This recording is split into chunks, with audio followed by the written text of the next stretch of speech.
In order to understand this, you should know the general things. That is what is said to be as, this is the thing you should know about. So this is what is said to be as a femur. This is the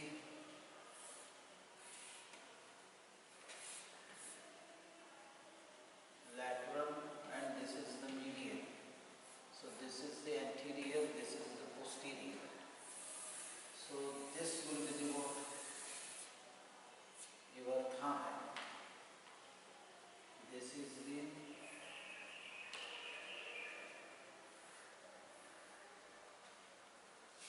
lateral intermuscular septum. This is the medial intermuscular septum. This is the posterior intermuscular septum. Rather, you can put it lateral femoral intermuscular, femoral intermuscular. This is the posterior femoral intermuscular septum. So, considering that this is the skin, this must be the water superficial fasciae. This is the superficial fasciae. This must be the deep fasciae. This is the deep fasciae. This is what?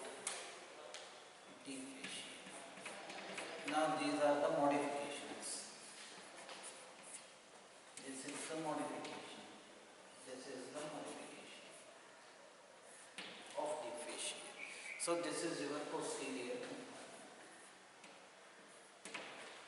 The posterior compartment of a thigh is that compartment, the one which is present behind the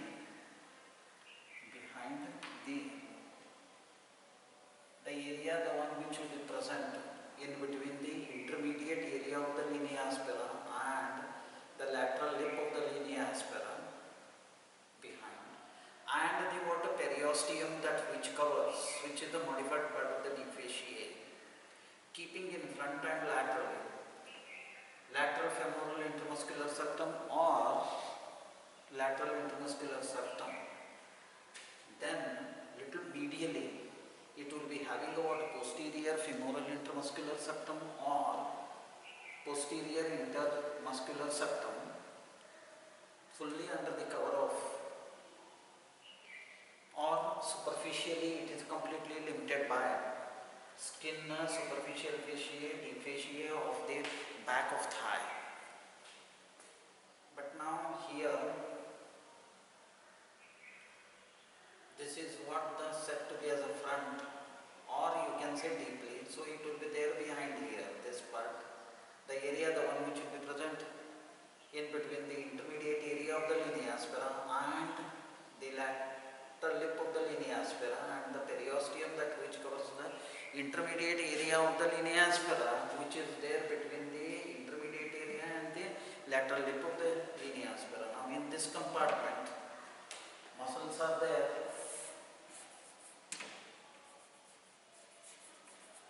Vessels will be there,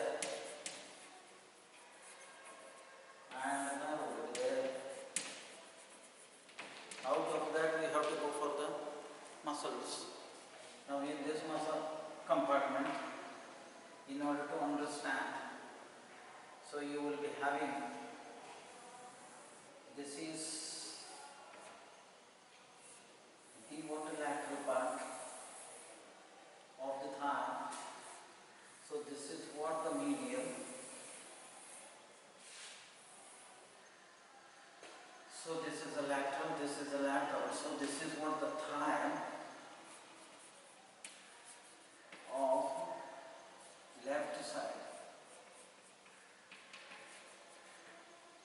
So this is the ischial tuberosity, you should know.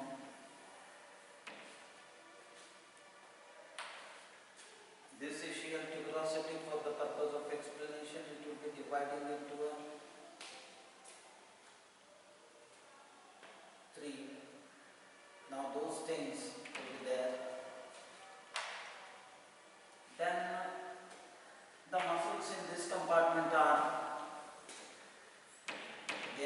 hamstring.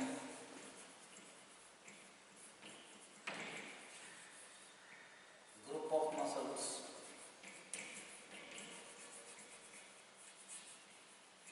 Ham means posterior part of the thigh.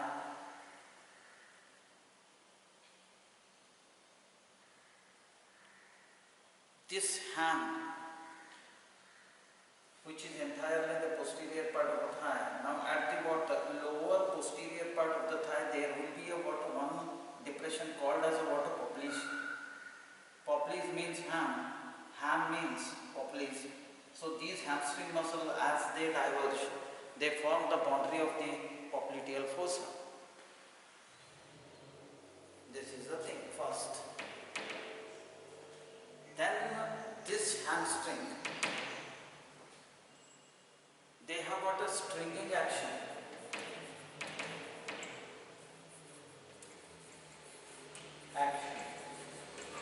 Over the knee. And third, all these muscles, hamstring, which are present in the posterior compartment of the thigh, they have got the peculiarities. All will be going to take origin from ischial tuberosity. Ischial tuberosity. And fourth, they will be acting on knee joint. Fifth, all will be going to get supplied by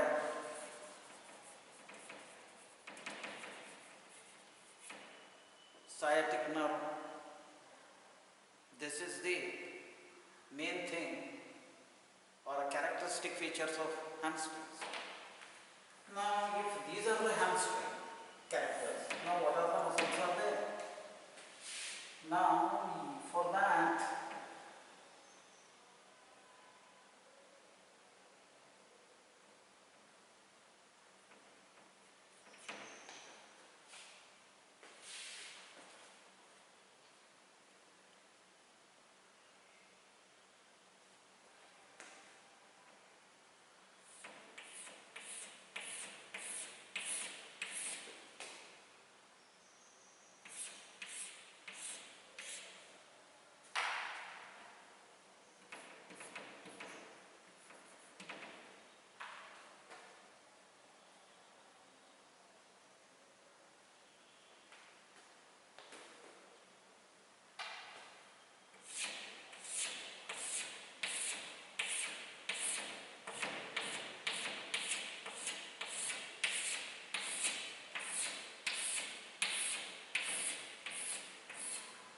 this is the muscle which is said to be as semi-tendinosus.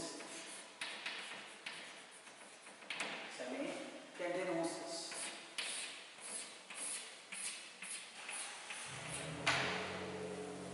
Then you have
femoris.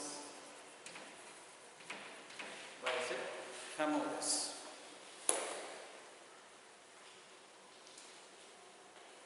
Bicep femoris.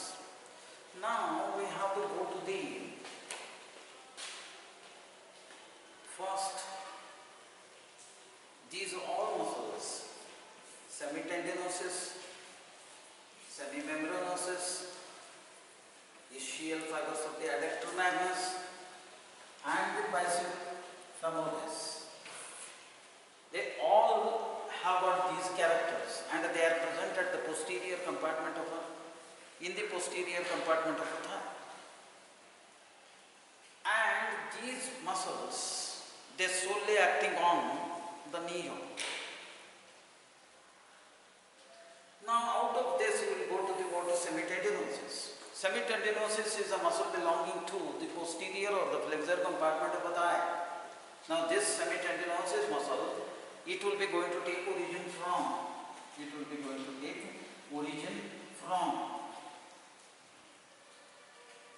the lower part of the ischial tuberosity, and then it will be going to run hand in hand with the that of the bicep femoris, along with that too long head, and then after certain distance this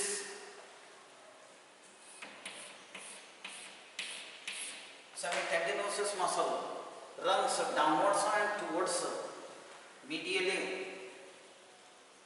Then when it reaches to the lower 1/3 of the back of thigh, it will be going to become tendinous, whitish, and then lying in a groove, the one which will be there at the posterior portion of the that of the semimembranosus. Then further it will be going to get descend down and get inserted on tibial collateral ligament and the upper medial surface of that of the, you can say, upper end of the tibia, keeping in front tendon of the muscle called as the sartorius, saphenous nerve and gracilis. It will be going to get inserted. Now this, you can say, semitendinosus muscle is present in the posterior compartment of the thigh, and it belongs to the hamstring variety. And this semitendinosus muscle, by being in the hamstring group, it will be going to be able to form or help in the formation of upper medial boundary of that of the popliteal fossa. This, you can say, semitendinosus muscle, it will be supplied by the tibial part of sciatic. Then we have to go to the semimembranosus. This semimembranosus muscle is the muscle belonging to the that of the hamstring variety, and it is present in the flexor or posterior compartment of a thigh muscle series. This, you can say, semimembranosus muscle will be present in front or deep to the that of the, you can say, semitendinosus, and this semimembranosus is also able to form the upper medial boundary of the that of the popliteal fossa, along with semitendinosus and the ischial fibers of that of the adductor magnus, and then it will be also supplemented by gracilis and the sartorius. So this is the thing for that popliteal. Now this semimembranosus muscle, it will be the big thick muscle of the hamstring variety. This semimembranosus muscle takes origin from upper medial quadrant of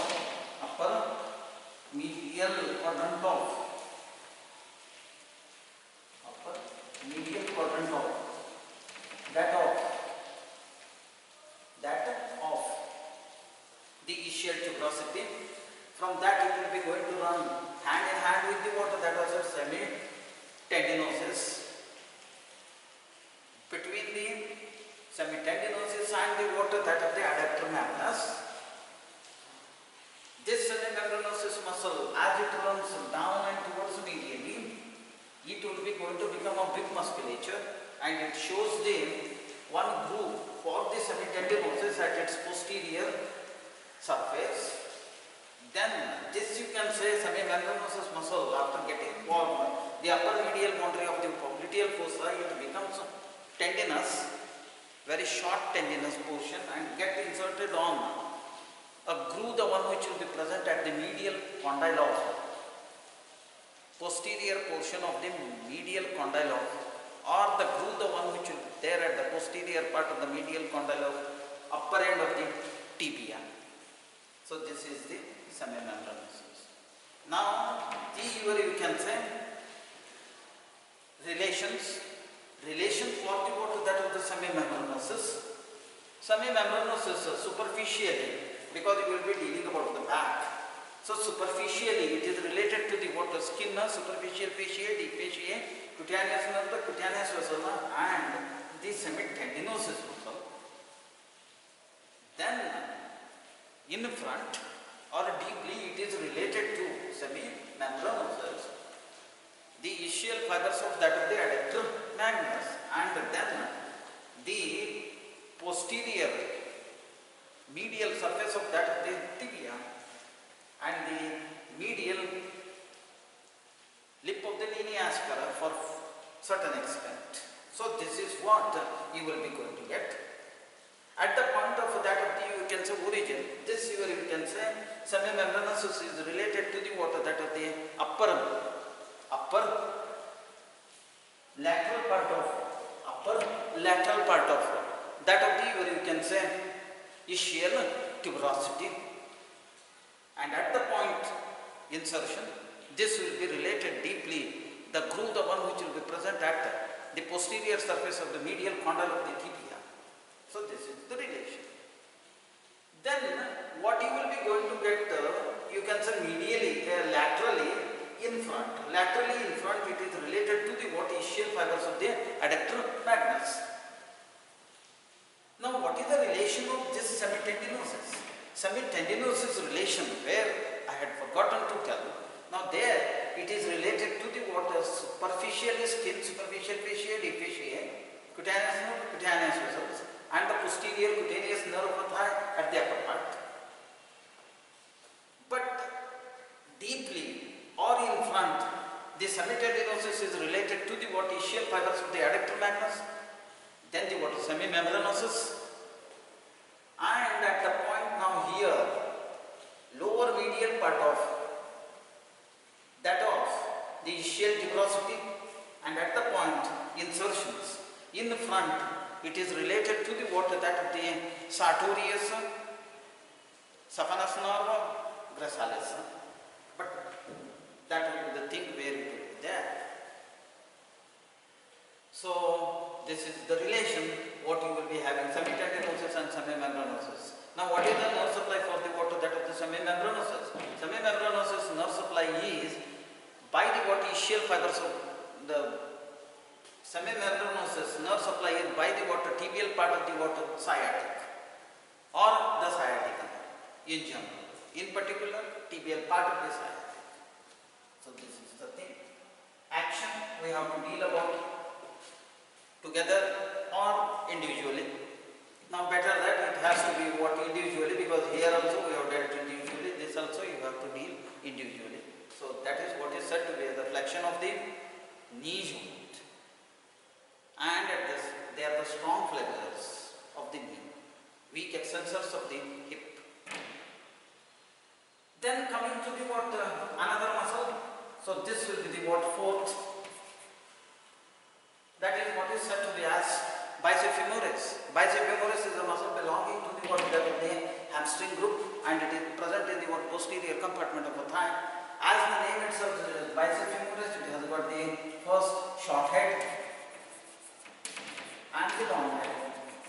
The long head of the what that of the biceps femoris, it takes origin from the what that of the ischial tuberosity, that is the lower medial part, along with the what that of the semitendinosus, and from that it will be going to run, you can say, downwards and towards laterally,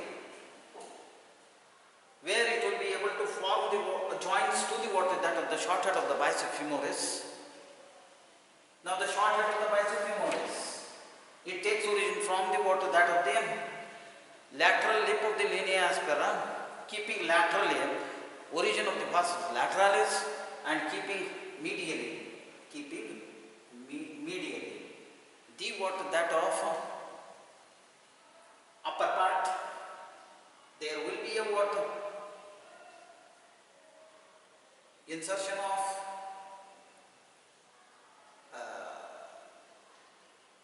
rather it is not the insertion, it will be the what origin of that of the vastus lateralis. Medially you will be going to have the entire long linear insertion of the adductor magnus. At the upper part there will be a what adductor brevis and the what adductor longus.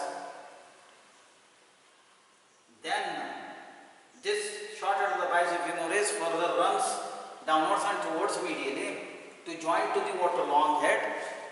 Both long head and short head, they unite and then forms one tendon which will be going to run further downwards and get inserted at styloid process of head of fibula at its posterior part and also the posterior portion of the head of the fibula and fibular collateral ligament This is for styloid of fibula and posterior surface of head of fibula insertion. Now what is the you can say relation? This relation superficially skin, superficial fascia, deep fascia, cutaneous nerves, cutaneous vessels. Then deeply, that is in front, it is related to the what that of the lateral lip of the linea aspera and the what one nerve. That nerve is the what that of the common peroneal nerve, which is the part of or which is the lateral slit of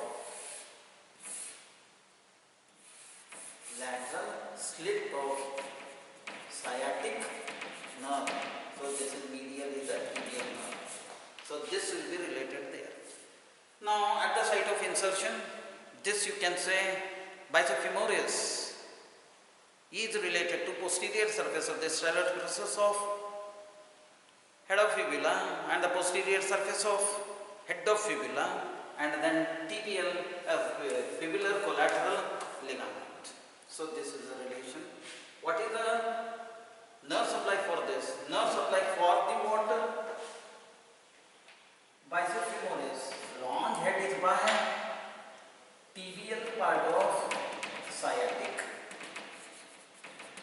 nerve, but the short head, which is this, it is supplied by the common peroneal nerve. So in short, nerve supply for all hamstring, that is semitendinosus, semimembranosus and long head of bicep femoris is by the what tibial part of sciatic. Short head is only by the common peroneal. And one more muscle will be there. Now that muscle is the ischial fibers of the adductor magnus. Ischial fibers of the adductor magnus, they are also belonging to the what that of the hamstring muscle. They are the posterior fibers, rather the vertical fibers, which will be taking origin from lower lateral end of that of the ischial tuberosity, because it has to suffice. They will be running straight way down and get inserted on definitely lower medial divergence of the linea aspera and the adductor tubercle. So this is what the thing. The detail of that which has been already expressed along with the medial compartment of a thigh. So the nerve supply for the water, that of ischial fibers of the adductor magnus is by sciatic nerve. The remaining, that is pubic fibers adjoining part of the pubic and ischial and external surface of the ramus of the ischium, which are there, that will be by the what? Obturators. Obturator. So this is what the thing. Now the action of all hamstrings.